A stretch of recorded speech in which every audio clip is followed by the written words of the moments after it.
What a lovely day!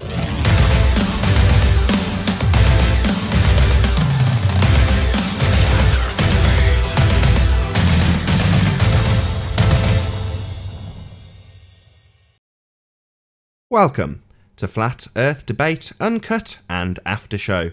I'm your host, Nathan Oakley, and if you are new to this channel, or you've not done so already, be sure to subscribe and hit the bell notification icon to keep up to date with all the Flat Earth Debate pre-show and after-show goodness. If you would like to support this channel, there is a super chat that runs alongside each of these shows while they premiere, and there's also a PayPal and crypto link in the info box below the video. Most importantly though, if you'd like to join the discussion, you'll have to join the live show on the Flat Earth Debate live channel. There is a link to that channel in the info box if you'd like to watch or participate live. Now, we are in the interim stages between the two debates, so I'm going to pass over to the Hangout and they can keep you entertained while I set up for the next live show. How are you all doing? Don't all rush to say hello. Great. Hello. Doing great. What's Excellent. up, Zinder? Alright. Got an interesting accent. A little. Swiss accent, kinda. Did you have a different name at one point?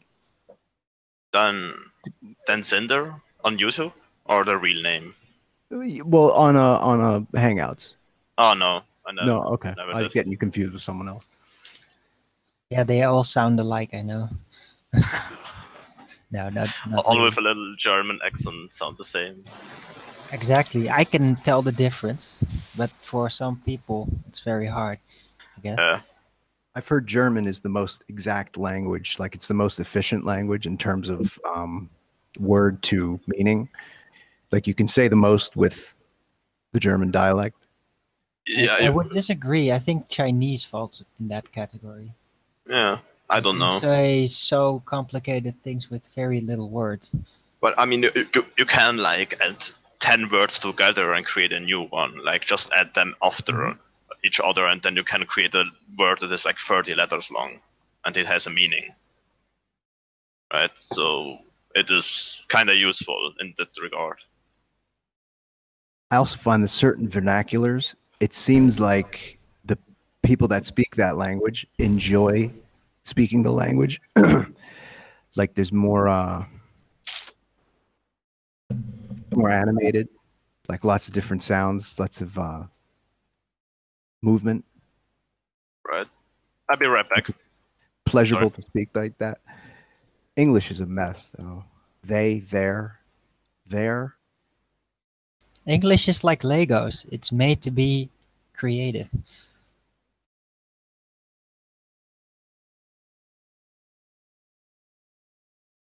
Oh, what a day! What a lovely day!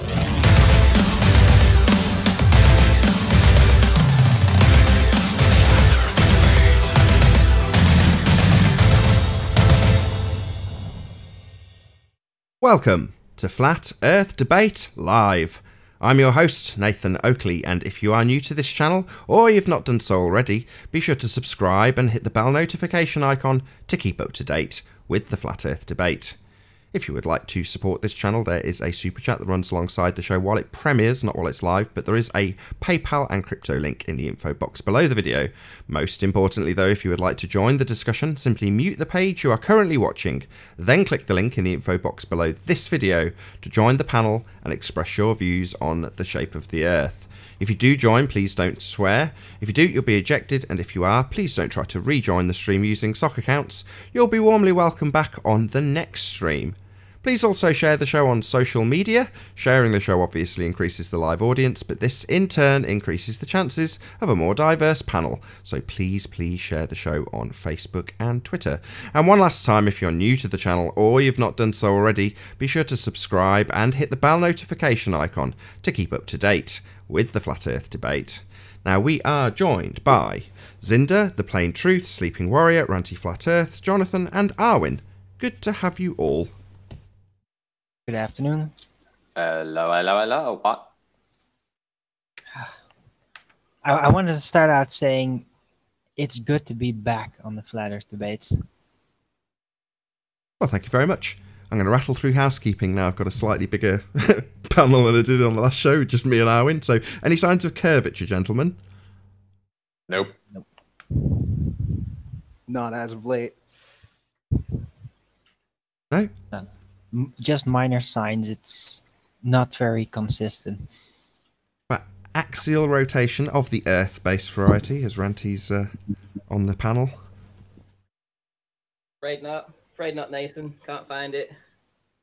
Yeah, I tried to run with it, and I noticed I wasn't running any faster. So no. Didn't find that separate reference frame. Like the things in the airport. What about the Coriolis effect? What Coriolis effect? If I could fly, I could prove that one. Or disprove. What about the distance to the sun? Any evidence of that? Hell no. I want to see proof it's a physical object first, I'd like that too. and not based on a presupposition of some kind. Like, you can't analyze the light and then compare it to light having shown off material and then say, oh look, because the light is the same as this material we shown off, then the sun must be of that material. Because what's that type of fallacy called again? I don't know. Probably reification. If you're making something that's not real. Yeah. I think it was the hamburger analogy, that thing.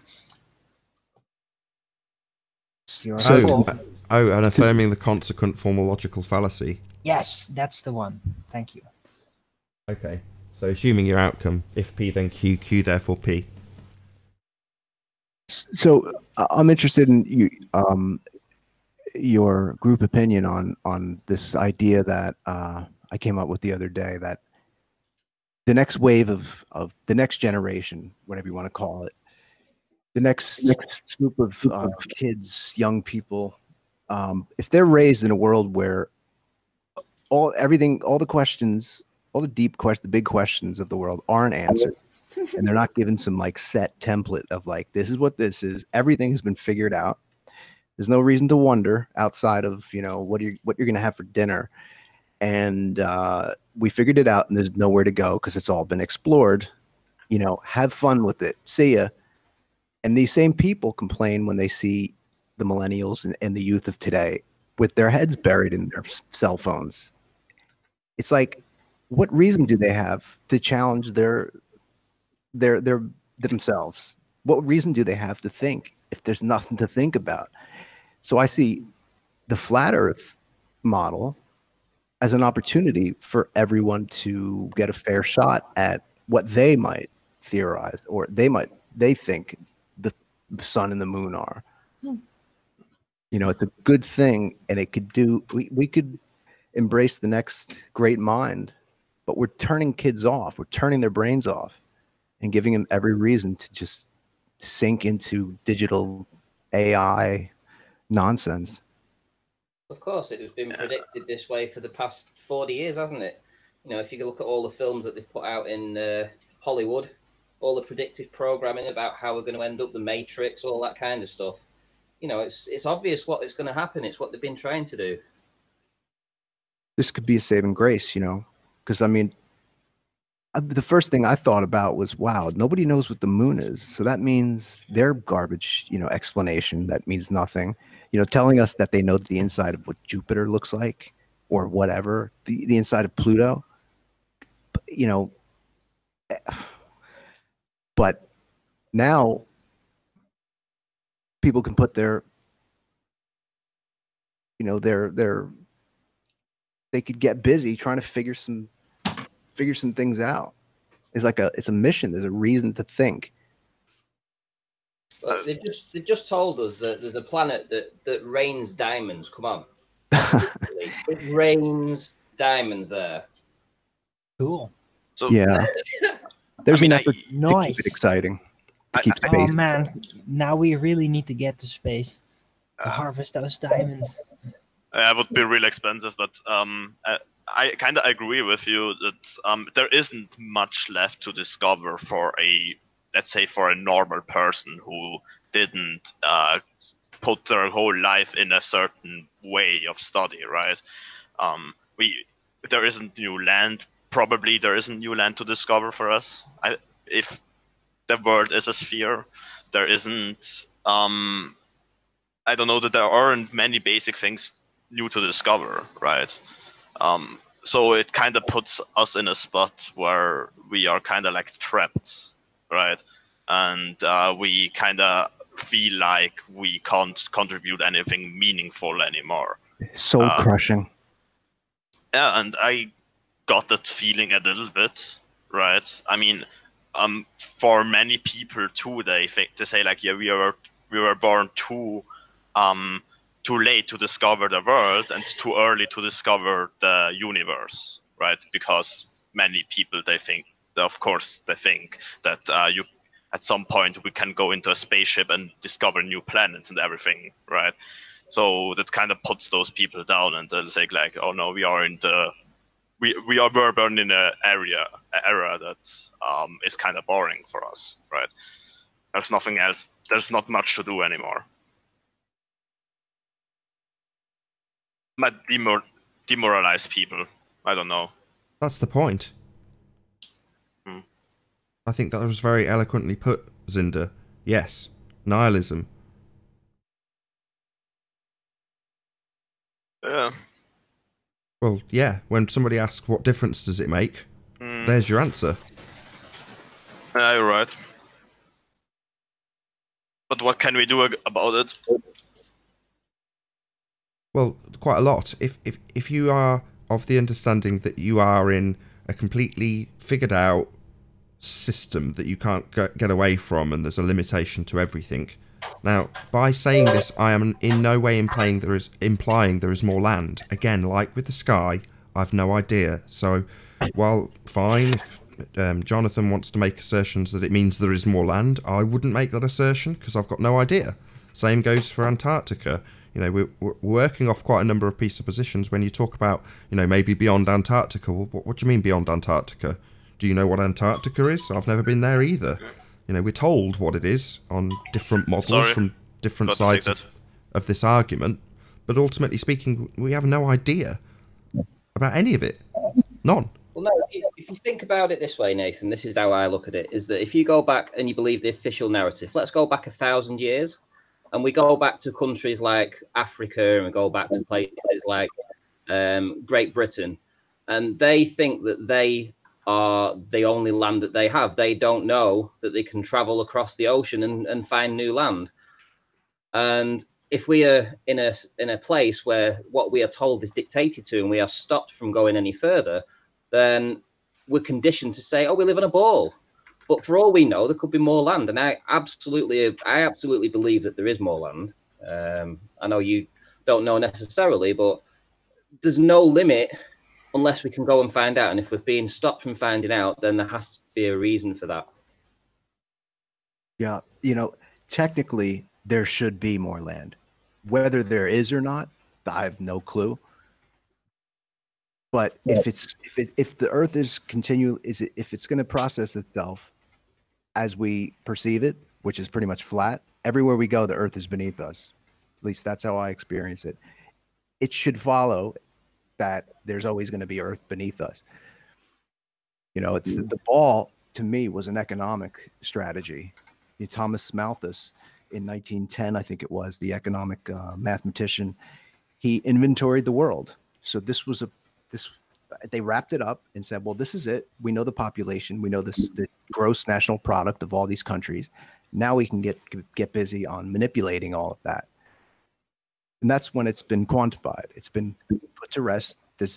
You know, it's been settled, in other words. When in reality, it's, yeah, that's, you know, to someone who hasn't been, you know, hasn't had that force fed to them, they won't even think in those, you know, they won't even think that way. Like the scene from the Truman Show, isn't it? So in the Truman Show, he's as a child in school, he says, Anthony, you're causing crazy feedback. So in the schoolroom scene, he's asking the teacher if he can be an explorer when he's older, and she's told him, no, you can't be an explorer. She pulls down the map. What's going on? was on mute. Sorry, it was your line I saw dancing up and down. Maybe it was just a glitch with Google Hangouts. So yeah, she pulls down the map and says, no, it's all been explored. We know what it all is. We know where it all is. End of story. Yeah, and if like, just elaborating on some of what we're told is history. If you look at the Vikings, for instance, they were told, well, they used to raid on the Viking lands, didn't they? And then one day they got in a boat and they found England, you know, and then they were able to come and pillage England. Well, if you go back 10 years before they ever found that, in their land, that's what they know is their land. They don't know there's anything further than that. And we have water, you know, everywhere around us there's water. We just don't know how far we can go. Until we try it, until we go. It's interesting, the mythology and the fantasy they create with science fiction, because up there we can't really verify any of it. So they can come up with anything, any story, any description, any kind of like narrative they want, because it to us there's no hard fast barrier. You know, it just goes on forever because that's, well, kind of looks like that.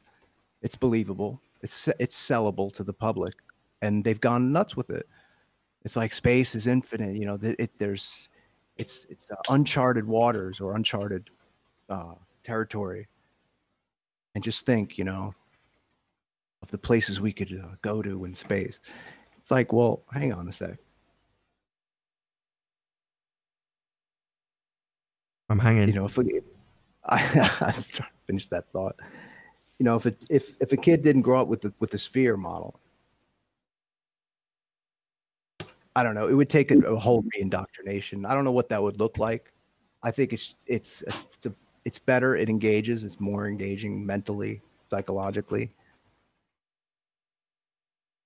because there's no one really to verify. We can't get to the moon. We can't get to the sun. We can't really touch these things. It's all really theory. That's kind of what I put out to people. I'm like, you know, do you really know for yourself? And it comes down to, no, I'm fine with taking someone else's word for it. And that's a huge statement. It's like, so you take your whole reality from someone else's viewpoint? What does that say about you? And usually they get pissed off, and that's the end of the conversation. But it's a good way to stick it to people that are satisfied with secondary information, someone else's reality. Well, some guy went to space, and well, he said it was like this, so it's like, no, that doesn't say much for anybody.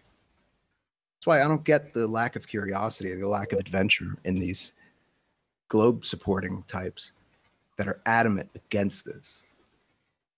I'm still waiting for the way to verify it. That's the question I have. How do I check for myself? And no one's answered that question yet.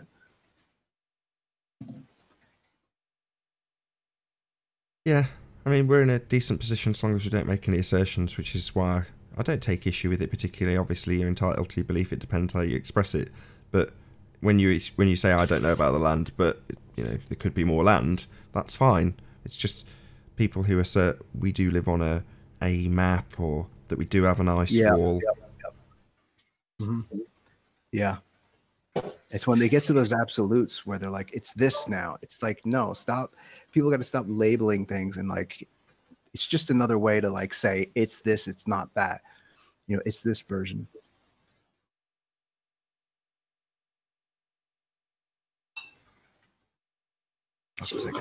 I'm back. Is Anthony here? Sorry, I misheard a few things, but Yes. are you back? All right. How can I help? I'd like to show you the angle of attack video I tried to make. Hey try to Zinder, make can it I work. just say, Zinder, can I say one thing? It was just what I was about to say. That what it comes down to is people need to question things for themselves. Yeah. You know, they need to re-empower themselves and understand that they can make these choices if they want to. If they feel like they're not an expert and they need to be an expert in things, then, well, that's their problem. But if somebody comes to the conclusion that the Earth is a sphere, and they believe it for them, and they have this evidence that they're not showing us, well, okay, I support that. If they think it's concave, then I support them thinking for themselves. But it's when people just blindly run with with someone else's image, someone else's pre-made model. There's something wrong with that. It's not a good sign.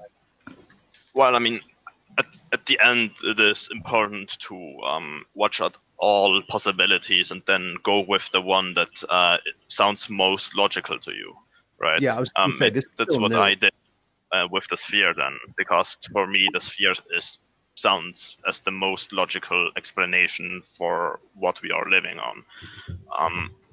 If it is traveling around the sun, or if the sun is traveling around me, it is kind of another step, right? But I don't know. I think the heliocentric model is the most logical to me, so I go with it. Right. What you're demonstrating is exactly where people need to be. They're using their own head to figure things out. You know, they're using their own senses and their own perceptions and their own experience and validating it. Yeah. You know, you haven't been sold yet on a flat model and you're here. That's fine. That's cool. Just as long as you're not taking anyone's word for it. You know, I mean, that's when you get in trouble. I'm not saying you're doing that. I'm saying the people are like adamant about it. You know, to the point of emotional breakdown. Well, the thing is, I'm kind of doing it too. I take the words of people, and I don't go full with their what they say, but I go in a certain way, right? I go in the direction. You exercise discernment, right? Yeah, I mean, for example, like a medic or whatever, I trust the medic that he gives me the best advice. I know he might not give me the best treatment, or he might not give me the best medicine or whatever, but I go with him because I don't have the knowledge of the medicine for myself, right? So the same is a little bit with the heliocentric model. I really don't have enough understanding to figure out everything for myself. I'm trying to right now, but I go with the heliocentric model because it just makes most sense to me, not because I have good evidence for it. At the end of the day, you know, you're going to end up. It doesn't even really matter the shape. At the end of the day, you're doing yourself justice. You know, you're living for yourself, and you're having your own experience best you can with God's gift of life or spirit or whatever. Sorry, ranty. Yeah, I just wanted to say that something occurred to me recently. It's obviously we're seeing all this censorship going on regarding the flat Earth, and I believe in the next few days, you know, specifically flat Earth was mentioned as a target for YouTube censorship. But if it's such a you know, an outlandish theory, why would they go specifically to mention us by name? And also, if you think about things like the Discovery Channel, when they did an entire documentary and they brought that Stephen Hawking guy in on it. So Stephen Hawking, who's supposed to be the best, you know, scientist going at the time, that was able to look up at the stars, know everything about the stars. Why was he making a documentary about flat Earth?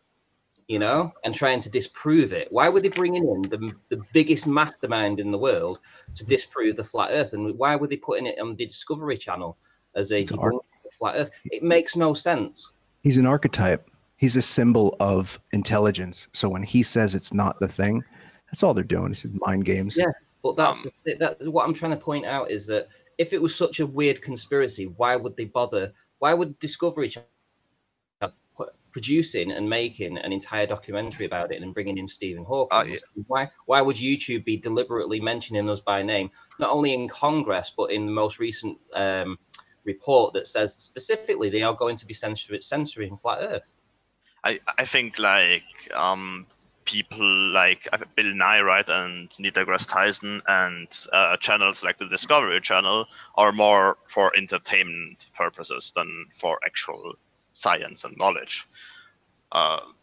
When I watch some things of the Discovery Channels, right, and about space and so on, I kind of put it away kind of as, because it seemed also more like, yeah, more focused on entertainment than on informations. But yeah. Yeah, they want to keep our minds there, and these people communicate with younger audiences. You know, they don't have to be intelligent. It's whatever gets the attention of the young audience and gets viewership.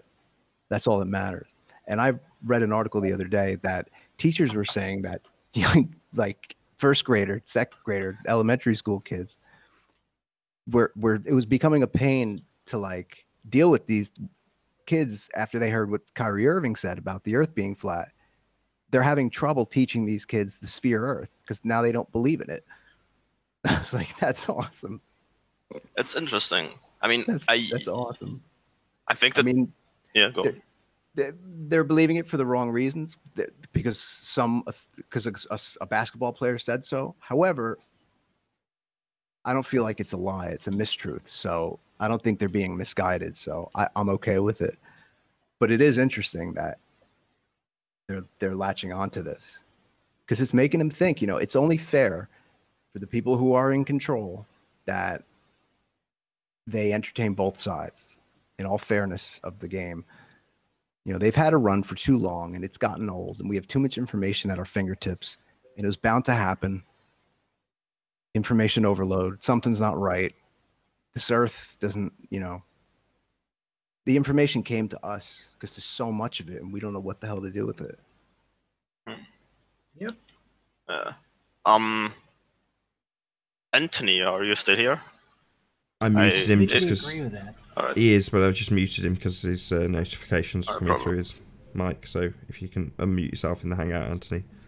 Hang on, Nathan, you know, can we just confirm the date today? Because I don't think a lot of people will realise when this is re-uploaded on the Nathan Oakley 1980 that we are actually live now. You know, you've got your ability to live stream back 27th of January. So it's Sunday the 27th of January and we are on the Flat Earth Debate channel. So this is where we're doing the live stream from, just so that everybody's aware.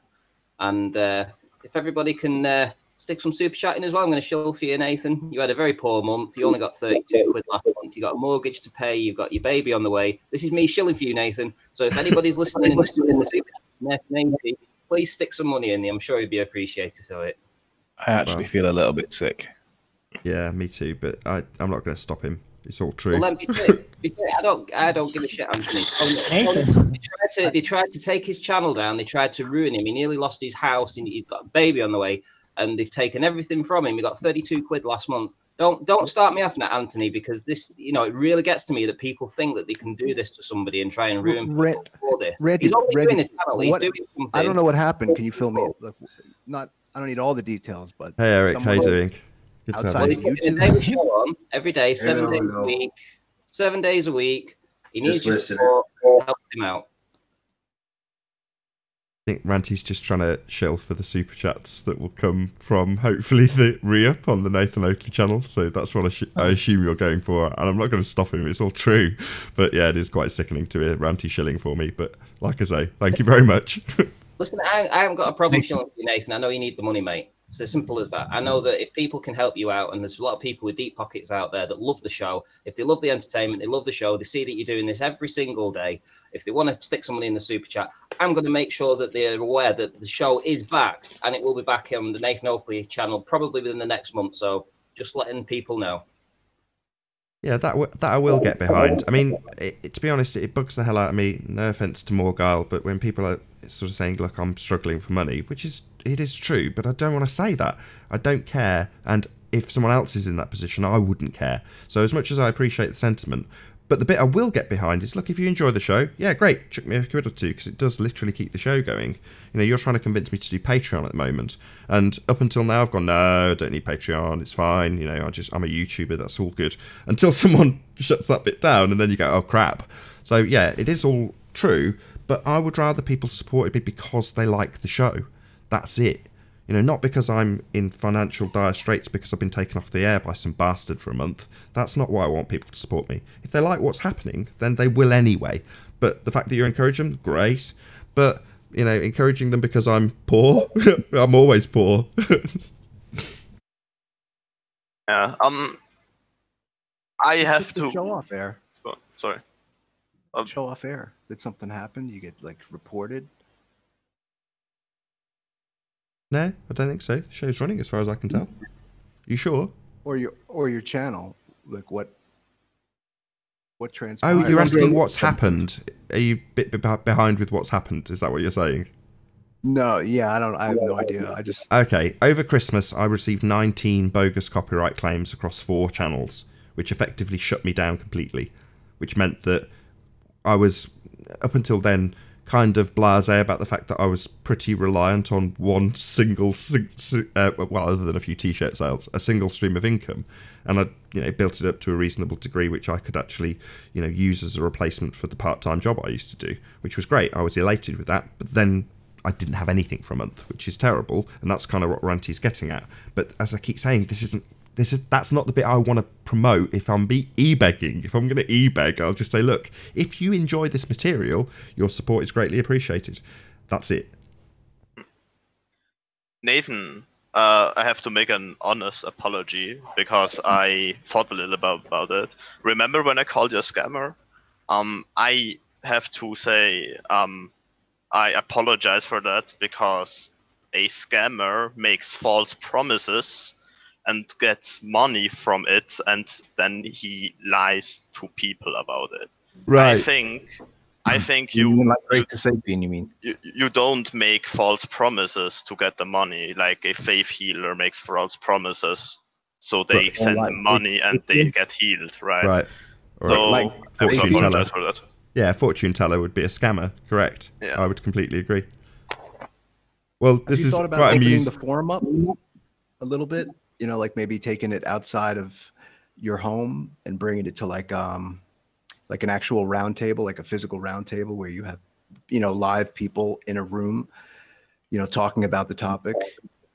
I'm just throwing out ideas. Yeah, I mean, I've done a few No, meetups. like- That's what the conventions will be about, exactly that. So, I'm going to be on the debating panel for the conventions. So, yeah, absolutely, I want to do that and will through the means that's being provided by people who will do a much more slick job than I. So, shout out to Gary Heather, or Gary John, I should say. But yeah, the conventions will provide exactly that. But, me as a YouTuber, that's... all I was going to say was Ranty and I had a very amusing conversation. We found it funny. Strong warning in terms of language that's going to come up. My apologies. This is just how the conversation ran off air between Ranty and I. So Ranty and I's chatting about this exact dilemma. I'm moaning, I'm not going to lie. And Ranty's outraged as he is now. But anyway, he's saying you should get Patreon. And I said, well, I don't want to make, as you put it, Zinder, any false promises. I'm up against it in terms of the amount I have on my plate in workload. I do more than a full-time job on what I do already. So I don't have the time to dedicate to giving something extra to Patreon audience, which I simply can't do. And Ranty's response was to say, well, what you could do is you could set out the structure in Patreon to say that you can donate as little as £1, and what you get for that is fuck all. And if you donate £5, you get fuck all. But if you donate £10, you also get fuck all. So you offer them a whole lot of fuck all. In other words, you're not making any false promises. You've just got a Patreon to literally beg from it. And I'm like, well, okay, that's your opinion, Ranty. That was what I thought was quite amusing. Nobody's laughing, so there we go. Obviously not that funny. I was laughing. Hey, Unorthodox. Well, you understand gear, you have the facility to take it to them. Hold on one sec. Just let me say hello to Unorthodox. Hello, Unorthodox. Good to have you. Hello. Good to have you. Hello. So for Sorry, £1 Jonathan. you get fuck all, but for £5 you get quite a lot of fuck all. And for £10 you get a lot more fuck all. But I mean, Nathan, you know what Say it people right. want to see. They want to see you calling someone like you want to see like you and what's his face. Yeah, welcome Unorthodox. What's Let's see what nonsense that you come up with today. What's that? What's the fucking... Well, I promised you yesterday, Sleeping Warrior, that I'd talk about something completely that I knew that I've never talked about before. So, you guys have had a wank fest this whole time. I figured I'd come on and give you a little bit of crap. Excuse me. I wanted to show the video to Anthony real quick, if you don't mind. No, go ahead. Or- Go ahead. okay. And then what I want to talk about shouldn't take very long. Drag it out as long as you can. Yeah. You're up, Cinder, Sure. whenever you're ready. Get a No, here microphone. I'm going to show it now before it's we'll forget it again. I Let will me know when skip you're a ready. little bit. Can you see my screen, Anthony? Yeah. Hold on, there's so much noise, I can't hear what's going on. So Hold on, everyone shut up. I can't hear what's going on. I've got Anthony making a shitload of noise, Haunted House causing a load of feedback, and Cinder trying to tell me what he wants me to do. Are you ready? Do you want me to present? all right, you can present if you want. For sure. Right. I wanted to show it to Anthony because I promised him that I will make the will try to make the observation with the angle of attack again. And I filmed it with a smartphone camera. The quality is really shit. I did it in the night at night, so the laser can be seen. The laser doesn't shine directly on the camera. The laser shines about like 3-4 degrees away from the camera, so it doesn't hit it directly. It is 100 meters. The distance is around 100 meters from the laser from the camera. I will later, if you want, I can even show you the location and so on. And this is just one video I made. So I try to replicate it, right? I take the camera and I lower it down to the ground. The camera might have like half a centimeter height difference to the ground because it isn't directly attached to the ground, but it is a smartphone camera, so it gets really, really close. So then I put it down. What floor is it on? It is a race. You know where they make those 100-meter sprints. Oh, like a running track. Yeah, exactly. And the floor is a little soft, right? So if you fall, you don't get too hurt. So you can see it kind of at the ground right now, right? The floor is frozen almost. And then I can skip it a little bit to where I will show you my hand in front, so you can see it. So you can see the floor is kind of close to the thing, right? Oh no, I'm sorry, I skipped it, but wait a moment. Oh no, okay. So you can see the camera is kind of at the floor, right? And then I still don't see the angle of attack thing here, right? It is 100 meters away, and I still can see the light. Not like the video Jose showed me. So I would like to hear your advice later. What should I do to replicate the effects? Did you pick the camera up at this point? Again? Did you pick the camera lens up? No, it is completely vertical at 90 degrees to the ground. The idea I'm sure of it. Camera up to watch what happens with the right. What you're supposed to be doing, your laser isn't what you're testing. Your laser is testing the floor. What you're testing is something in the background. So now that you know that floor's level, because you're demonstrating it now. Look at the light. This is like a flashlight here. Like I put it right down to the floor. Wait a moment. I'm walking towards it, and then you can see like now it is at the floor. Right, now that you know that this floor is level, because this is your proof that the floor's not got any obstruction that gets in the way, what you need to do is put your camera back on the floor where it's at and walk away from it and watch what happens to your shoes. That's the point. Or put a book on the floor where your thing is and try and zoom it. Try and not zoom in on. Just observe that you won't be able to see the book. You're not measuring the effect on light. You're measuring the effect on the optics of things that are in the atmosphere. So what you're doing here is not the same test. Just go and put a book on the floor, or you can do it with this, but do it by the daytime. Because at nighttime, I'm not sure it's the same test if you're doing it by nighttime. Do it during the day so you can see, and then see what happens when you do it. I wanted to compare it to the only time I have seen ships disappearing bottom first behind the horizon, and it was without binoculars or a camera. It was at night. Those ships were fishing boats in Thailand, which had really bright lights on them, right, to attract the fish.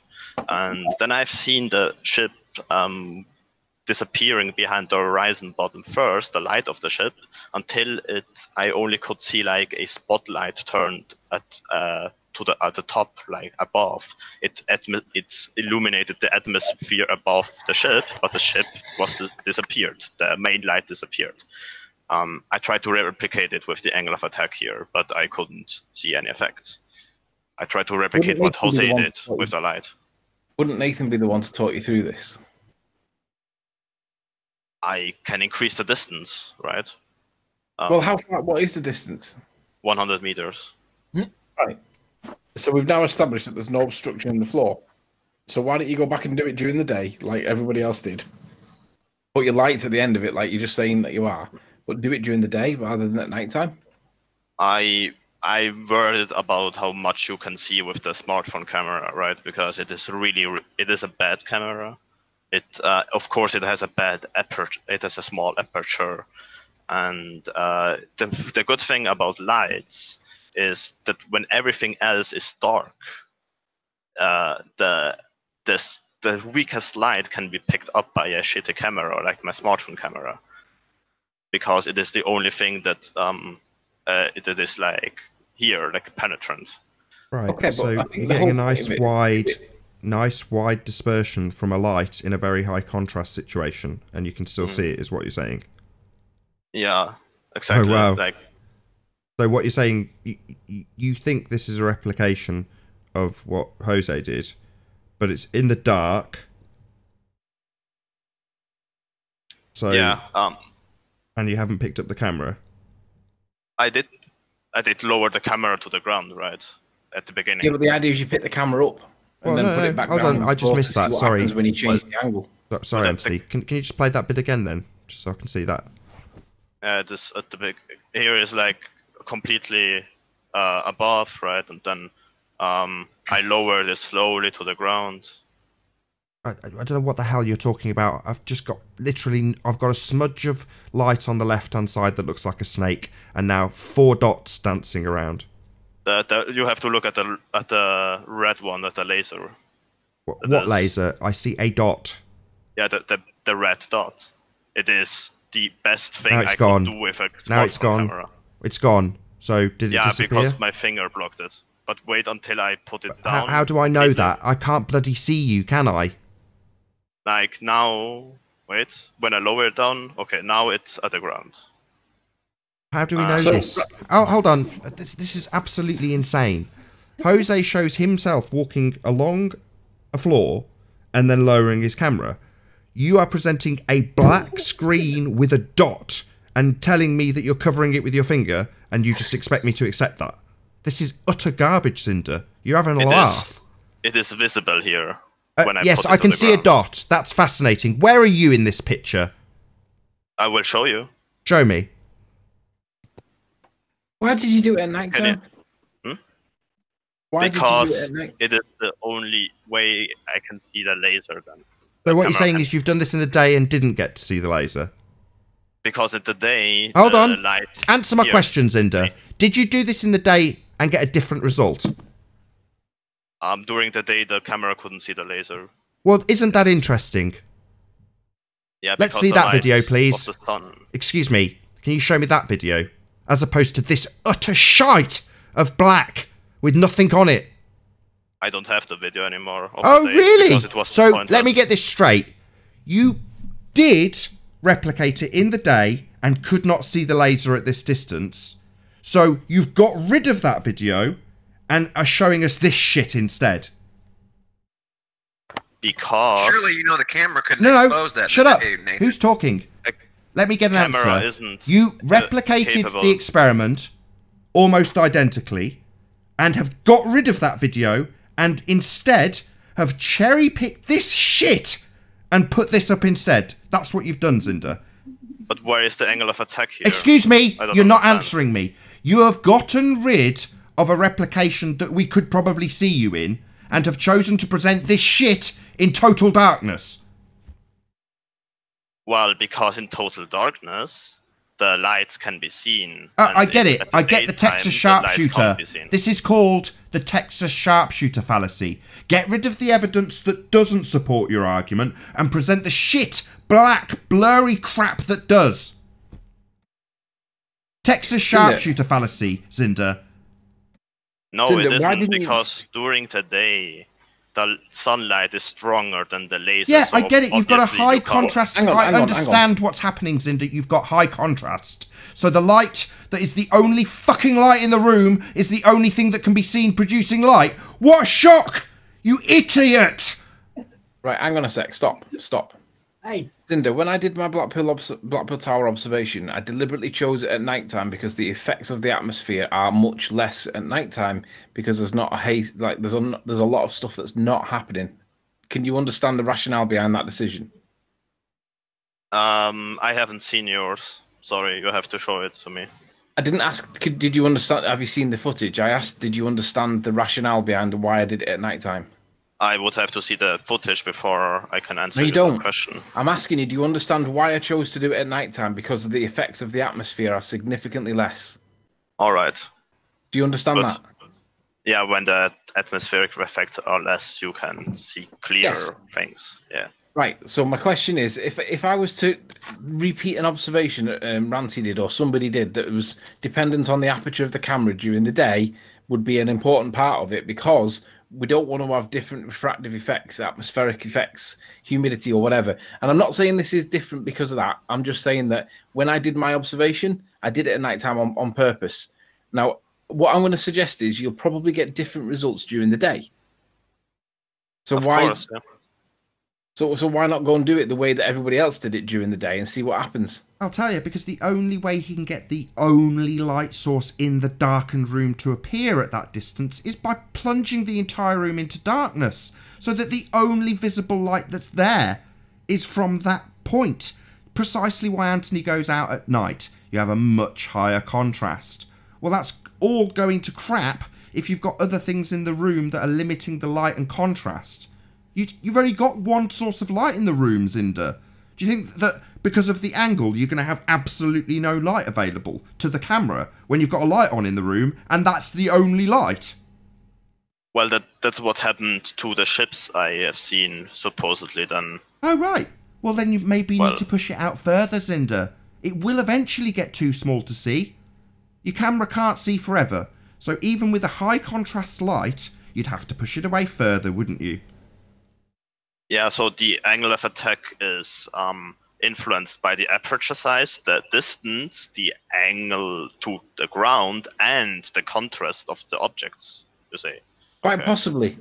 But the So, point is that a we're not ship- running before we can walk. You're not at this Yeah. point. We're still kind of picking up this topic, and we're trying to work out what's going on. And I would say that if the daytime has a difference over the nighttime, that's an interesting claim, and it may well be It may well be true. But you haven't repeated the point that we were making because we didn't say do it at nighttime. But do it on a running track by all means, but do it by the day because that's what everybody else did. If it's different by nighttime, that requires further investigation, and it's a good point. But you haven't validated the claim that we made, which was that the aperture does seem to cause it, and doing it by nighttime is really difficult to see what's actually happening. Yeah, so would you agree that a ship with a higher contrast towards the sky will disappear bottom first later after a ship with a lower contrast? Let's say a blue ship will disappear faster bottom first than a black ship. No. What I'm saying But the is contrast... that if you take a look at someone's... I can't remember the guy who did the video. Again, I think it was Flat Earth Perth. And he's got a video of him out with a guy holding a mirror or a torch. And the guy holding the torch is too small to see, but you can still see the light of the torch. So why is the invisible man at play?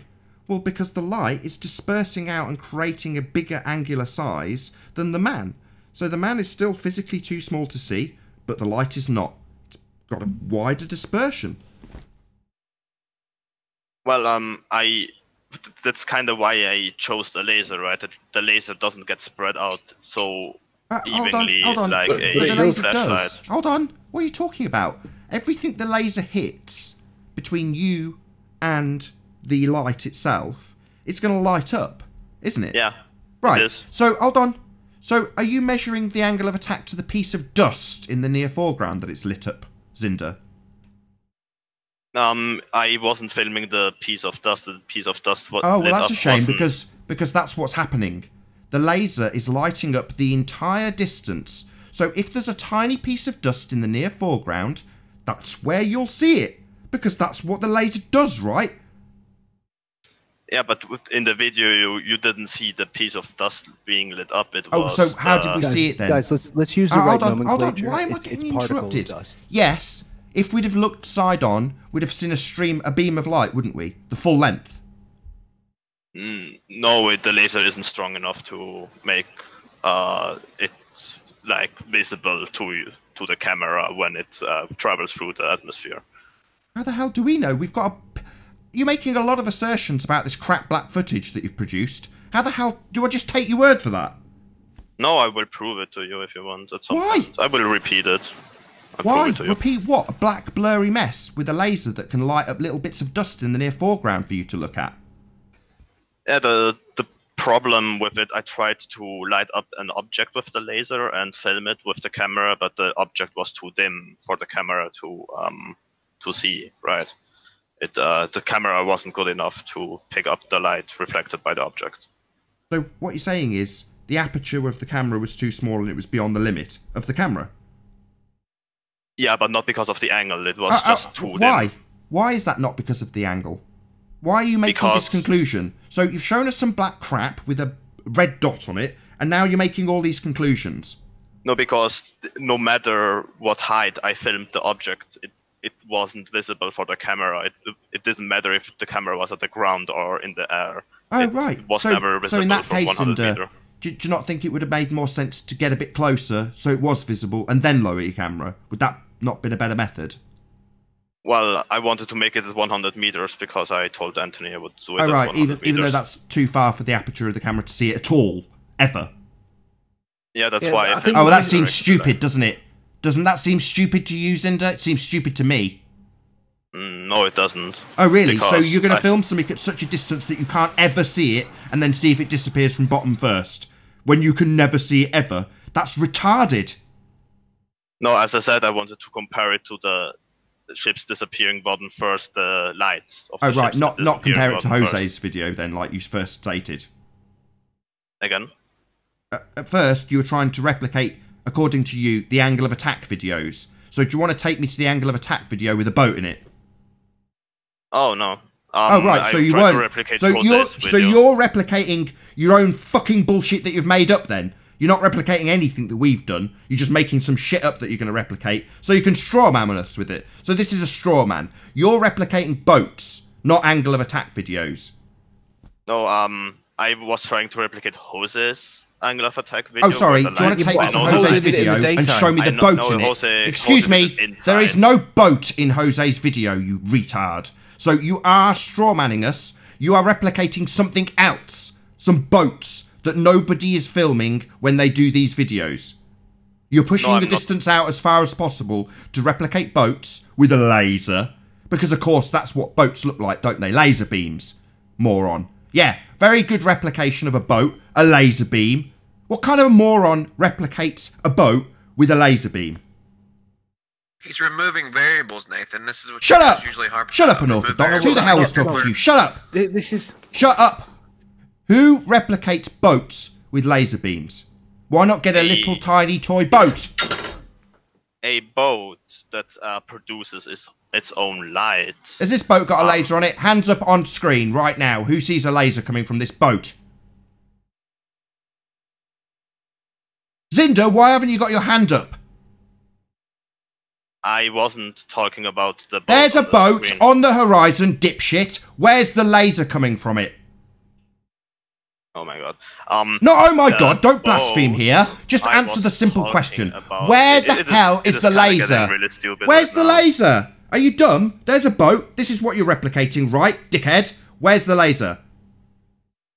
Oh, the boat is gone. I think it doesn't exist anymore. Oh, maybe it got over the curve of the Earth, right, Zinder? No. Yes, Lasers and boats are very different. So next time, why don't you do it with a light source, like the sun, behind a toy boat? Why don't you try that? So that you're not filming little bits of dust that the laser picks up on its way down the 100 metres that you're so insistent on having, even though it's beyond the distance of seeing a little boat. Get into the distance that you can see a little toy boat, if that's what you're replicating to straw man us with, and then do that. Not a laser, because lasers don't come off boats, moron. You have never seen a laser on a boat? I just put a boat up on screen. Did you not see it? Every boat. I asked you specifically. Like the one on screen. I asked you specifically to identify the lasers on that boat. I got dick. Nothing. All right, so So lasers and boats not the same, okay? Zinda, do you get it? Not the same. So your test doesn't even strawman us correctly. You're not replicating boats on the horizon. You're definitely not replicating angle of attack videos. You're in your own little zone replicating nonsense. Cinder. All right. Do you understand? Do you understand that repeating it is supposed to be done the same way that it was originally done? Just to validate it, not because you want to prove or disprove it, just to repeat it. That's the point of science, right? Yeah, but as I said, I know Jose's video was, first of all, it was at night, I think, because he works at night and it was in at the place where he works. The lights were on of the building. It wasn't the sun, of course. But if you don't do it the same way, it is a straw man because you're doing something different. You're debunking something different. Do you understand that? Things can be tested at several ways. Yeah, but the point is you were supposed to be doing it the way it was done to see whether it did the same thing or not. But you haven't done it the way it was done. Well, I have filmed a light from different angles, from so what near the ground. You haven't repeated the experiment to see whether the experiment does the same thing again. And if it doesn't do it at night time after you've done it during the daytime, then that creates a different conversation. I think we can all agree on that, right? This is not an experiment. Test, observation. Observation. So the limited viewing angle is affected by the contrast, I learned, as you said, right? No, if you've only got one source of light in the room, the angle's not going to make that light vanish entirely, especially if it's a laser that's travelling the length of the room. You've got so many things incorrect, it's untrue. You've just made a situation that supports your narrative. Why does it matter if it's a laser, Nathan? I mean, it's a light coming I just directly explained to the this. camera. Sorry. Why would it make a difference? Unorthodox. Do you see that lighthouse in the picture right now? I don't think it is a lighthouse. It's just a building in a picture that we see, right? Yes. You explain to me how that compares to a laser. Because light's coming directly from the lighthouse to the lens. Do you want to show me that beam of light that's coming? Show me the beam of light coming from it. How am I going to do that? There isn't one, you stupid moron. That's the point. Looks like ambient light to me, Nathan. Absolutely correct, Ranty. So we don't have a beam of light coming from the objects that we view, getting smaller into the distance and disappearing bottom first because of a limitation of angle. If we had a laser beam, we might see the laser beam coming across.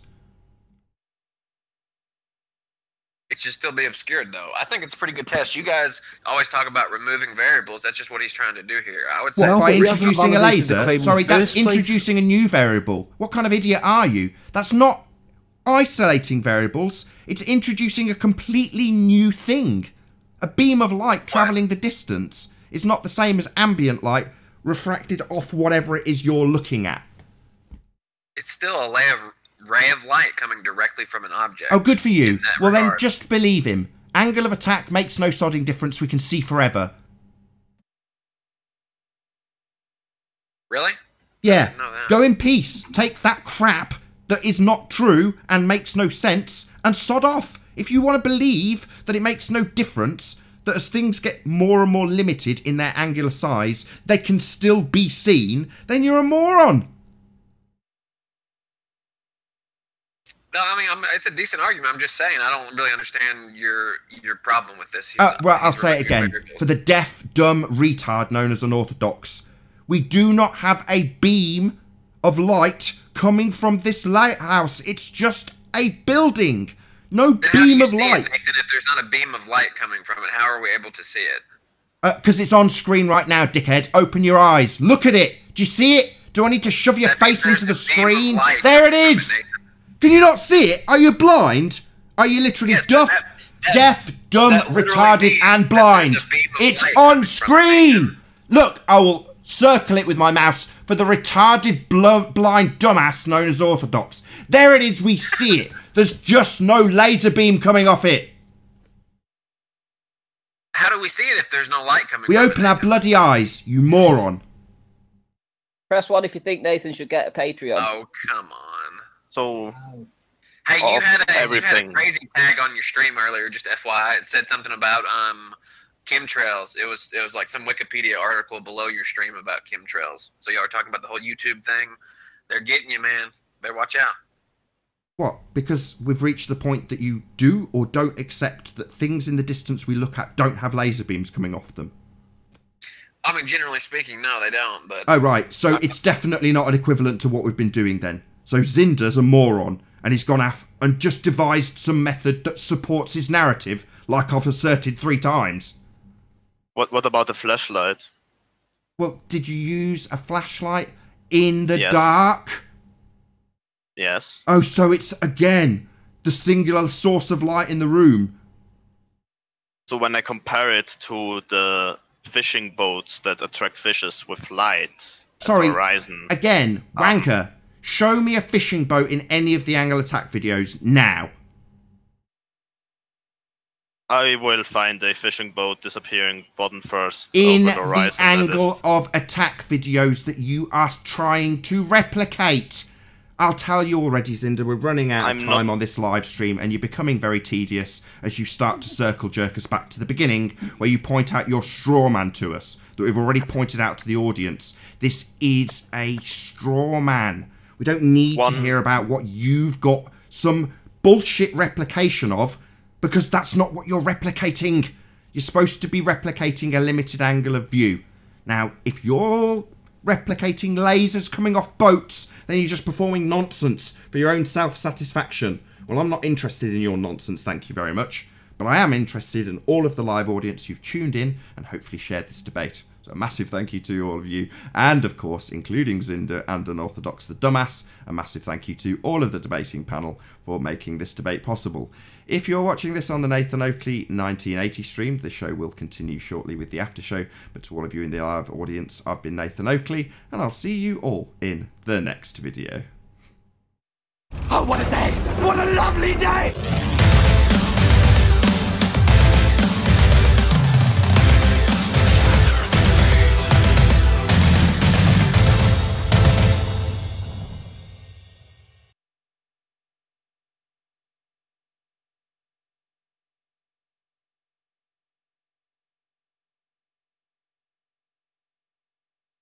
That everybody else did it. Go to your racetrack, put your camera down, put your light down, and then pick your camera up and down and put and literally show it the way everybody else did. That's repeating it.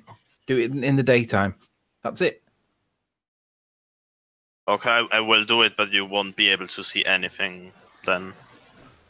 So, alright, I will make the video for, you know, so I can show you how it's done another way. But Do it the same way that everybody else did it. That's it. That's what you're supposed to be doing. If it does the same thing, then it does the same thing. But then if you do it at night time and it does a different thing, that's a different point. But let's see that in your setup where you were demanding that the floor was dead flat, blah, blah, blah. Let's see whether it does it during the daytime with a dead flat floor, because that's what's supposed to be happening. well, It's fucking easy. the floor wasn't that flat. There is no Running 100 track. meter. It isn't that flat because But you got your laser to light the other end of it. It's flat enough for you to lay. There's not going to be much difference between the filament of the laser and the bottom that it's touching. You're talking like what, a third of a centimeter? Like I don't know, yeah, 20 mil, for 30 mil. 0.5 centimeters difference Right. or more. So I it's think flat more. enough for the point that we're trying to make. what's he gonna learn from doing the exact same thing, Anthony? That he'll see the light from the distance in the daylight, well, the way that everybody else did. He'll see the light do the same thing that Nathan's saying it'll do. With the mobile, not with a P900, just a mobile camera. So let me ask you a question. Like when outside there are like 30 degrees Celsius and it's like 1 p.m. or whatever, and you have a screen, a computer screen, and the sunlight shines directly on the computer screen. If the screen isn't bright enough, you won't be able to see the light from the screen, right? Because the sunlight is stronger.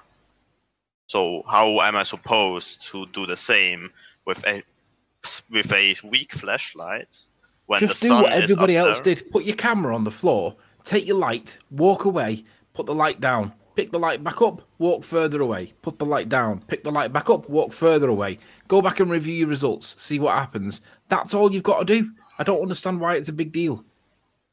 Oh, okay, we'll try it. Let's see if I will be able to see something. And judging by Jose's video, he did it over about 25 yards. He didn't do it that much. You don't need to do the whole 100 meters. Just do it at, say, I don't know, 10 meters, 20 meters, 30 meters. Pick the light up, put it down. Pick the light up, put it down. Pick the light up, put it down. Review results. If it doesn't work, go further back. Pick the light up, put it down. Pick the light up, put it down. That's all you've got to do. That's called an experiment. Test it to see if it does what it says. Not an I experiment. will not go on. Sorry. Not an experiment. Shut up. I won't do only that. I will decrease the diameter of the camera by like 1/4, and I will see if I can, first of all, still see the objects, right, that I'm focusing on. Of course, you won't be able to see much of the surrounding anymore, but if you cover 1/4 of the smartphone camera, you still should be able to see the object you want to film, wouldn't you? Just do it by day and just do what everybody else did. So, but in when I decrease the aperture size by a factor of 4, I should get the angle of attack effect even faster than with a bigger aperture, right? Can I ask you a question, Zinder? What is it you want to achieve, like by showing us your experiment Not an experiment, but or your video?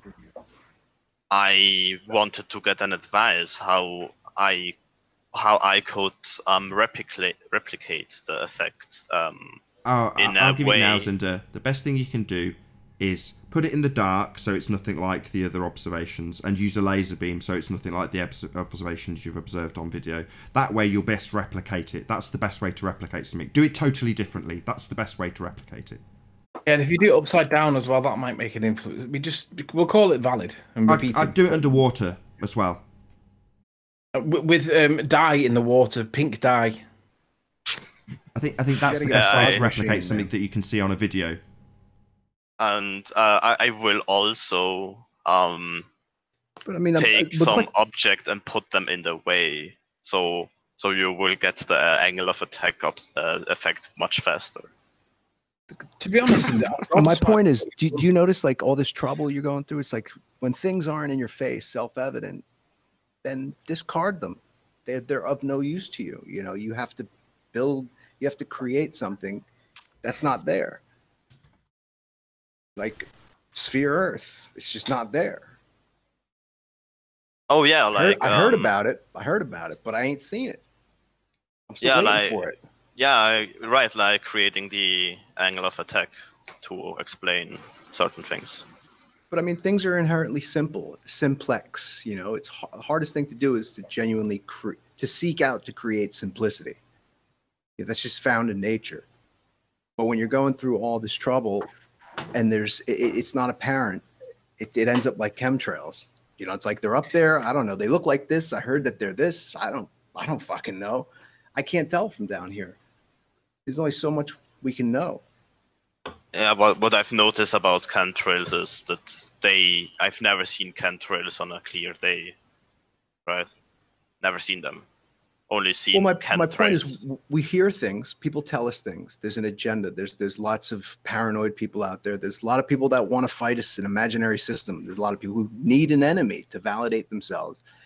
And all these things mixed in. It's like, you know what? I didn't notice them until I was told. Like, in other words, it wasn't self-evident to me. It came from an outside source to me first. Then I noticed it. Whereas if it was the other way around, and I said, what the hell? You know, I'm noticing these striations in the sky, and they're sinking lower, which I've caught on film in a time lapse. Like they tend to like fall towards the land, Earth. And then I saw that, and then I'd seek out information. That's, you know, to me, self-evident. It's like, yep, it's a part of my life. But when we hear about it first, and then kind of support it, we start coming up with ideas, and that's just us building ideas, that things that aren't there, like a heliocentric model. There's so many tricks and ways to stand upside down to see it, and speeds, and it's so confusing, and that's just not the way nature works. What makes you think chemtrails are fallacious? Let me ask you that. So you can I don't see know. it. What makes I you don't think know they're that. fallacious? I'm saying I don't know what they are. But there are people, what bothers me is when people are certain of, like Richie from Boston, and he creates this whole backstory, this whole mythology of like, they're doing this, and he's just trying to stir up fear. And when you're him, you got 250,000 subscribers who are relying on that story because they're bored with their lives and they need something to be excited about. And yeah, it's cool, you know, they could make a movie of it. I like science fiction, but you know, these people are storytellers. They're good, man. I remember when I was a kid, there's always like that one kid who was like good at telling stories and making up shit, you know, like real fabricating. And they usually get it from their father, pass through the family, you know, tall tales. They're pretty easy to sniff out, though.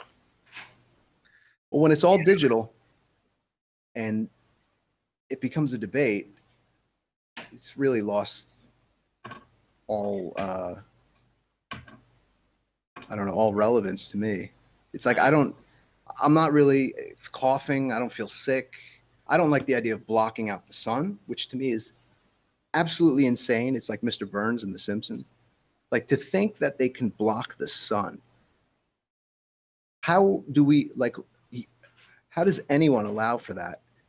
But it's not invasive, you know, it's done subtly. It's passive aggressive. What are you talking about? Block the sun. There's a campaign to put up a barrier to cool the earth by creating like a aluminum or whatever the hell they're putting the dispersion of this spray, whatever the hell's coming out of these airplanes, and to just create like a mist that sunlight can't really penetrate. Well, I don't think it's that it can't penetrate it. It's just that it would, you know, like This if is what I read. Yeah. I mean, I don't see anything wrong with that at face value. I mean, it would be a tiny, tiny percentage anyways. With blocking the sun? Well, I mean, if you have That's why people particles get that sick. reflect... It's just geoengineering, creating more clouds. And There's definitely geoengineering. I just don't Yeah. think there's anything fallacious in, you know, in chemtrails. it's all in a matter of how they apply it. What is driving it? What is the plan? Well, Because there are definitely nefarious uses for it that we've seen. I'll tell Not you only this, I that, definitely believe It there's doesn't some need to shit be that going it's on. all of it. it's your sky, man. It's my sky, just as much as everyone else's. And what right do Right, they well, in have? some regions, they seem to chemtrail really toxic shit that you can even smell.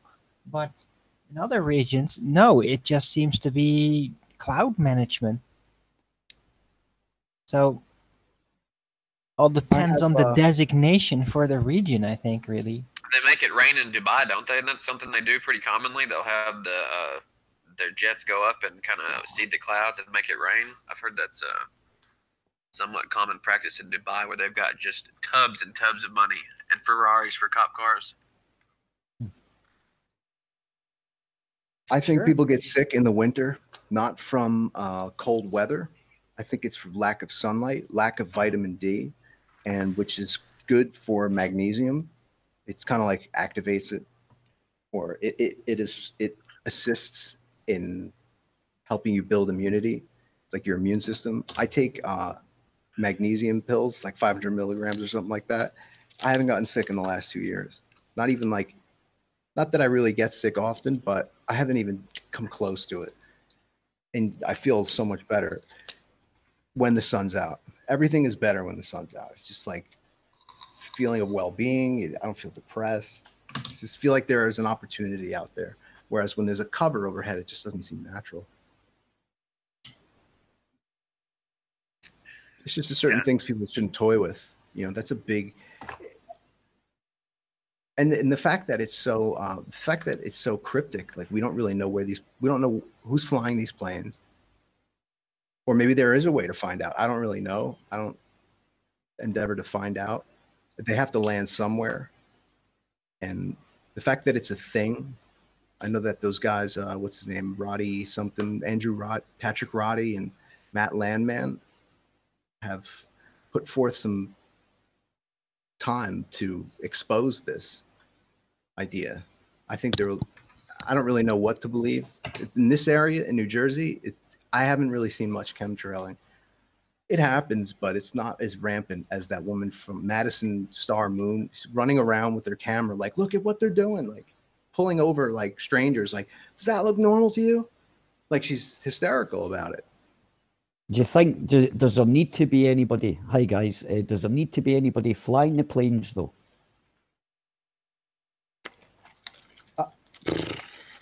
I don't know. I think that there is a way to man the planes without. Yeah, I think they do have that. Of course they have. They've got tech. They've got self-drive. Of course they have.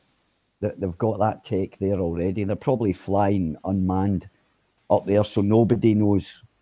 Sorry. Well, I think if it is really important to them for this mission to be accomplished, then I think they're going to stick a guy in there just to make sure it goes right. Aye, okay, yeah, I'll give you that. Maybe, I don't know.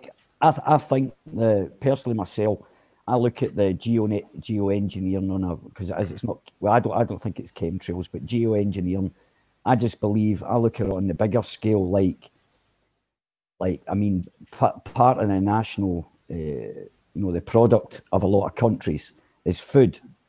And if you can control the weather, you can control harvests and stuff like that. So I think a lot of the time, I mean, there was a time, right, for example, here in Denmark, as God's my witness, it never rained for 6 weeks, right? And not one single, I mean, this year, because I always look up at the sky, last year, I was waking up in the morning, like 6 o'clock in the morning when it was light, and they'd already been out and there was like big crosses in the sky, everything, man. It was as if they got up early in the morning. So they're definitely doing something, but I think it's more to do with fucking with countries' economies and stuff like that. You know, if there's too much wheat, the price, if there's a surplus of something that gets cheaper, it's not worth as much. Well, I think they're controlling the weather. They're actually controlling it. What do we do about it? Like how do we? It's hard to determine what actually is going on. We can see shit coming out of the back of an airplane. Sometimes we can't do anything about it. We can't do anything about it because protesting doesn't help. That doesn't help. That just gets caught. It's a waste of time. Action, as in like being. Non-action. I guess you have to be in the system. Well, turn your back.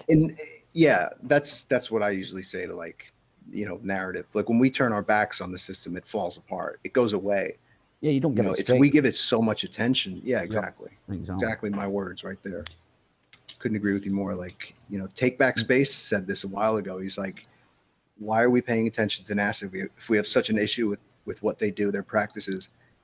Why don't we just rewrite the narrative? We have eyes, we have brains, we're smart. We have telescopes. I don't know. We have the same tools.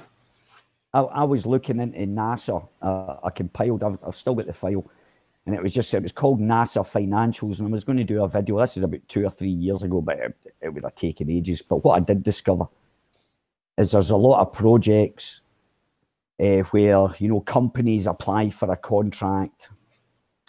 NASA, they develop the technology or whatever. And then I found the accounts, of all the, I got a hold of the accounts for all the grants and what happened with them, because, for example, John Deere, they wanted funding. They applied for a grant for something up in space, right? It was off of NASA, something to do with space. And it said, yep, they got the money. They studied it for 2 years and no commercial product was come out of it. And I looked through it, it was prevalent. And you should have seen the amounts of money that like Lockheed Martin, Raytheon, McDonnell Douglas, Northrop Grumman or whatever you call it. The grants to do the you know, the experiments or develop the tech or whatever, half the time it came to nothing. So they got the money, they actually got the money, and nothing came of it. So it was like a total waste of time. And also I found out that the government, when, for example, if like because most satellites that go up there, the satellites that don't exist or whatever, but this is their story, most of the satellites go up there, the military piggybacks off them. So like if Elon Musk's rocket exploded, right, the government underwrites that. They basically back his rockets. So if they blow up, he doesn't lose anything. You know what I mean? Or if Bigelow or whatever, anybody that's developing something, and if it goes tits up like rockets in space or whatever, the government will pay for it, and that's public money. And then you can look into the, you know, people say, oh, it's 20 billion a year budget for NASA. Right, that's the budget they get, but you've got to also remember the military give contracts to NASA. NASA gives contracts to the military, the Navy, the Marines, whatever. They actually give contracts, so it actually adds up to a lot more money budget-wise, but they get contracts out of the military budget kind of thing. And then what they do is NASA passes on the contracts to Raytheon, McDonnell Douglas, MSM, or whatever, you know, whatever they need to kind of do. So it's just basically, rather than NASA being a fake company, I just believe it's a way of just keeping the population at just at the right amount to survive, and maybe to give a wee bit extra, just to keep people interested in the system kind of thing. It's more of a transference of wealth. That's all I see when I see NASA spending this. See this book right here? See this book? It's called The Physics of Space Security, and it's a reference manual. Right, it's not really like I got this from an estate sale from a guy who was a World War II vet who worked with like nuclear defense weapons and all this stuff. He had books. He had spiral bound notebooks, which were printed like government issued, kind of not like store bought stuff. Like this is not something you could buy at a bookstore. And the new systems are meant to fulfill 4 general missions. And this is in 2000 and I think 2 or something like that. Oh, okay. Defending U.S. satellites and assuring U.S. freedom to operate in space, denying adversaries the ability to use space assets, intercepting ballistic missiles using space-based interceptors, attacking targets on the ground or in the air using space-based weapons. Yeah, see, that's the general missions, the 4 general missions. I've got a paper there about satellites that they've probably developed it, because usually when they release documents like that, it's already developed. You know, all the development's been done and they've been made. But there was one there that they were actually talking about. And they've got a system there that can charge up satellites, actually send through the space, if you want to call it, energy that charges up satellites through some kind of system that they've got, which is quite strange. It kind of goes against what they kind of tell us, right? You know, but they've actually got, you know, like a mobile phone. You know how you get the mobile phones and you can sit them on top of something, or the electric car that you can park over the top of it and it'll charge it ambiently. You know, it'll take it out. You don't need to plug it in, kind of thing. Well, that's what they're reckoning are doing with satellites up there now. So, but well, that's a principle called inductance. And yeah, that's it. Yeah, right. When wires induce a charge, that's just like, let's say when I was an electrician, up in the ceiling, we couldn't gang a certain amount of 6-gauge cables because they would start to induce a field around the cables just by nature of what they are. They're copper and they have current passing through them. They're conducting. So what happens is, just by the sheer mass of the copper and the nature of what copper does, it takes it and it starts to go outside the sheathing. Yeah. Ever since I researched the balloon facilities, I realized there's no need for anything other than what they have, the technology they have now, which is balloons that can get up to The guy said 160,000 feet was the highest. They don't go any further than that because what's, you know, if it's ground-based communication, I mean, if the purpose is to uplink, and when you're sending out radio waves or sending out a signal, the higher the better, the more you can cover, the more ground you can cover. So these things float around and they drop down because there's a lot of like jet streams and stuff. So they can't control them, but the balloons are suspended, and some for 150 days, the guy was telling me, and they drop them down, and then other ones, depending on like the atmospheric conditions, they don't want to lose them. But they're iridium antennas. Like they look like solar panels, but they're just high-powered antennas. And these balloons can carry up to like 6,000 to 8,000 pounds, and they just hang there in the sky, which I don't think is really perceptible. 25 miles in the sky, something that's white, but you know, being suspended by a Mylar balloon that's opaque, like, you know, like silverish, kind of translucent. We can't see that through the clouds. Yeah, but the guy was telling me, like, yeah, that's what they do there. And this with these balloon facilities, they're all over the place. They launch them all the time. And with that, I'm going to say, first and foremost, a huge, massive, enormous thank you to all of the premiering audience in Nathan Oakley 1980. If you're watching this on Nathan Oakley 1980 and you've not subscribed already, be sure to subscribe and hit the bell notification icon to keep up to date with all the Flat Earth debate after show and pre-show goodness. Also, a massive thank you to all of the debating panel for making this debate possible. If you smashed the super chat, obviously I'm not in the future, so I don't know if that's the case, but if you did, thank you very much. I've been Nathan Oakley, and I'll see you all in the next video. Oh, what a day! What a lovely day!